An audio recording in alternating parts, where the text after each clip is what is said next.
Hello guys, இன்னைக்கு நம்ம பார்க்க போகிறது ரெயின்போட ஒரு மான்வாவோட எபிசோட் 37 தான். ஸோ வீடியோக்குள்ளே போகிறதுக்கு முன்னாடி மறக்காம ஒரு லைக்கை போட்டுருங்க. அதே மாதிரி இப்போ தான் நம்ம சேனலுக்கு வரீங்களா, சப்ஸ்கிரைப் பண்ணி பெல் ஐக்கனை அழுத்தி வச்சுக்கோங்க. ஏன்னா அப்போ தான் ஒரு எபிசோட உங்களை தேடி வரும். சரி வாங்க, நம்ம டைம் மிஸ் பண்ணாமல் எப்பிக்குள்ளே போகலாம். எப்பிக்கோட ஆரம்பத்திலேயே அந்த இடத்துல நம்ம கிங்கா அவனுடைய ஐஸ் ஸ்கில்லை பயன்படுத்தியிருப்பாங்க.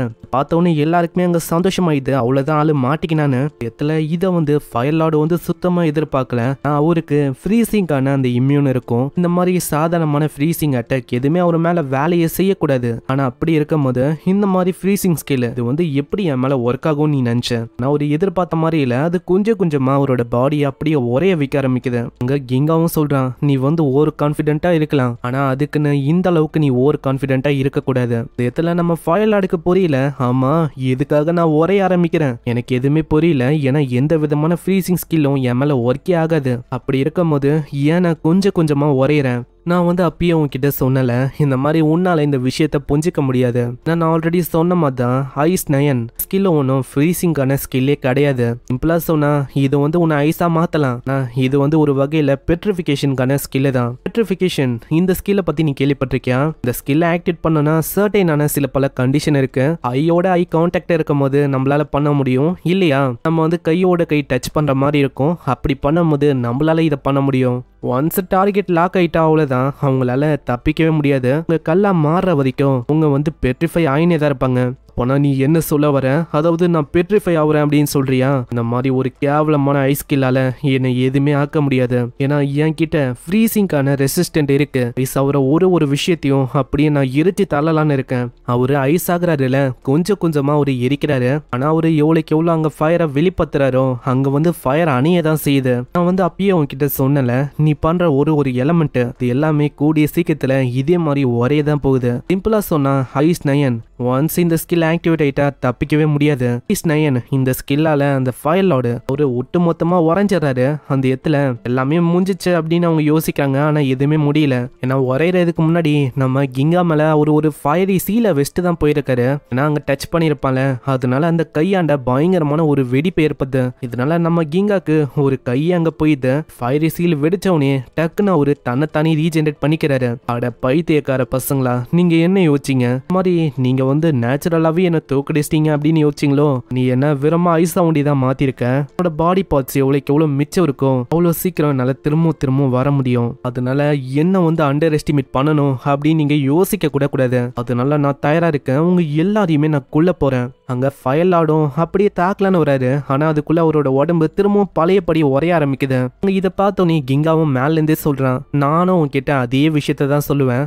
தப்பி தவறி கூட இந்த ஐஸ் 9 இந்த ஸ்கில்ல நீ அண்டர் எஸ்டிமேட் பண்ணவே கூடாது. ஏன்னா இது ஒரு பயங்கரமான ஸ்கில். இது ஒரு மாஸ்டர் பீஸ். நான் ஃபர்ஸ்ட் சில்வர் கிங்கால இது உருவாக்கப்பட்ட ஒரு அல்டிமேட்டான ஒரு ஸ்கில் தான் இது. உன்ன மாதிரி ஒரு பைத்தியக்கானால இந்த மாதிரி ஒரு ஸ்கில்ல புரிஞ்சிக்கவே முடியாது. நான் சொல்றதுலயே உனக்கு புரிஞ்சிருக்கும்னு நினைக்கிறேன். நீ என்னதான் முக்குனாலும் இந்த ஸ்கில்ல இருந்து உன்னால தப்பிக்கவே முடியாது. இப்படி கிங்கா சொல்லும் போது கிங்காவோட நிலைமை அங்க மோசமா இருக்கு. இங்க அங்க அன்கான்சியஸே ஆக போறான். இதனால அங்க சாய்க்க கத்துறான், சுபாரு கோல் கிங் சீக்கிரம் வாங்க. அங்க அவங்க ரெண்டு பேருக்கும் புரிஞ்சு போயிடுச்சு, இப்ப ஏதாச்சும் பண்ணி ஆகணும். ஏன்னா நம்ம ஃபயர் லார்டோட நிலைமை மோசமா இருக்கு. எவ்வளவுக்கு எவ்வளவு ஒரு ரீஜெனரேட் ஆகுறாரோ அவ்வளவுக்கு எவ்வளவு அவரோட பவரும் அங்க கம்மியாகும். நல்லா ரெண்டு பேருமே ஒரு பக்கத்துல அங்க தாக்க வராங்க.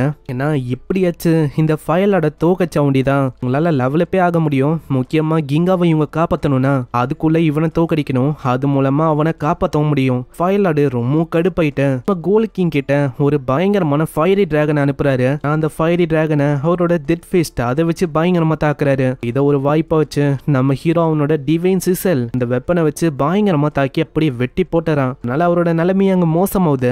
மிச்சம் மீதி இருக்கிற அந்த பாடி பார்ட்ஸை வச்சு அவரு ரீஜெனரேட் பண்ணலான்னு பாக்குறாரு. அவங்க ரெண்டு பேரும் அவங்க ரீஜெனரேட் பண்ண விடவே இல்லையே. அவங்க ரெண்டு பேரோட அட்டாக்கையும் அங்க சேர்த்து வச்சு பயங்கரமா தாக்குறாங்க. நல்ல கடைசியில அங்க ஃபயர் லார்டால அங்க எதுவுமே பண்ண முடியல. அவரு அங்க யோசிக்கிறாரு, அப்போனா இதுதான் என்னோட முடிவா? அநியாயமா இவங்கள மாதிரி கேவலமான ஆளுங்க கிட்ட நான் தோத்து போகணும்? முக்கியமா என்னோட பிரதர்ஸோட பேரை பயன்படுத்தி. அதனால கிலிம் டெல்டா என்னை மன்னிச்சிருங்க அப்படின்னு அவரு சொல்றாரு. அங்க சுபாருவும் சொல்றான், எனக்கு உண்மையிலேயே உன் பிரதர் மேல அவ்வளவு பாசம்னா கண்டிப்பா நீ ஒரு இடத்துக்கு போயாகணும். சி ஆஃப் பிரில்லியன்ஸ் அந்த இடத்துக்கு நீ போனா உன்னால கண்டிப்பா அவங்கள பார்க்க முடியும். என்னது, அவங்க ரெண்டு பேருமே அங்கதான் இருக்காங்களா? எனக்கு தெரியல இந்த மாதிரி நீ சொல்ற விஷயத்த நான் நம்புறதா இல்லையான்னு. ஆனா அப்படின்னு அவன் சொல்ல அங்கேயே அவனோட கதையை முடியுது. பாஸை இவங்க தோக்கடிச்சிட்டாங்க அப்படின்னு ஒரு நோட்டிபிகேஷனும் வருது. இடத்துல நம்ம சுபாரு கிட்ட அவன் சொல்றான் வந்து கொஞ்சம் ஜாக்கிரதையா இருக்கணும், ஏன்னா அவன் கிட்ட ரெசரக்ட் ஆகிற ஸ்கில் வந்து இருக்கு, அதனால எப்போனாலும் அவன் திரும்பவும் வர வாய்ப்பு இருக்கு. இல்ல அவன் வந்து அழிஞ்சிட்டான், இப்ப எந்த விதமான பிரச்சனையும் இல்ல. இந்த இடத்துல ஒரு நோட்டிபிகேஷன் வருது. அதை பார்த்து கோல்ட் கிங் ரொம்ப ஷாக் ஆகுறாரு.